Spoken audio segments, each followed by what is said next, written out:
ite kolota akụrụgo ọnụ ruo pesenti 70 n'okporo ụzọ dị kilomita 9.8 bụ okporo ụzọ si Nkwọ Oraifite gaa Nkwọ Nnewi nke eji Nkwọtụ Nkwọ mara. Ite kolota ahụ nke malitere site na mpaghara Nnewi nke ya bụ ụzọ bụ nke kụgolo ọnụ n'akụkụ abụọ nke okporo ụzọ ahụ rute na mpaghara Ifite Oraifite, ebe otu akụkụ nke okporo ụzọ ahụ site na Ifite Oraifite bụkwazi nke etekwugolo kolota. Ọzọkwa, ite okwute ntọala bụ nke na-aga n'iru n'otu akụkụ nke ya bụ okporo ụzọ na mpaghara Ifite Oraifite. Ngozi Obileri, onye nta akụkọ anyị, wetara anyị akụkọ a nke ga-anụzi ugbu a n'uju.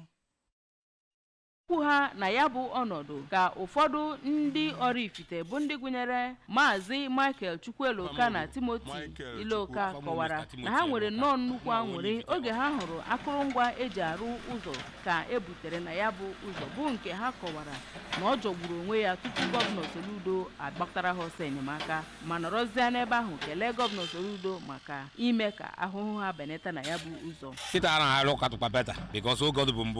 Ụfọdụ pothole dị ya, mana at least ọ na-emesịa kịta anụnwa emesịa kịta tinye bọmbụ maka ndị mmadụ eme ihe a na-agba ebe atụ too much. Kenedi Chineke, ndị kwuru okwu ose na ọchara enwe Mgbafọ, Chukwu gọzie ya ebe o lotara ndị Oraifite na renovate kwara ha ụzọ ka ọ dị mma.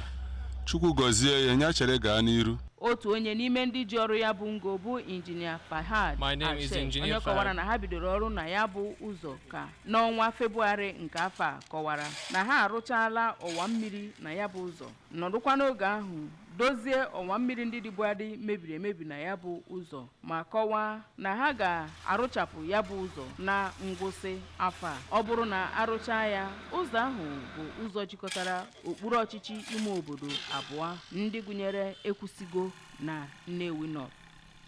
Site na okporo ụzọ awara awara Nkwọtụ Nkwọ, abụ m Ngozi Obileri.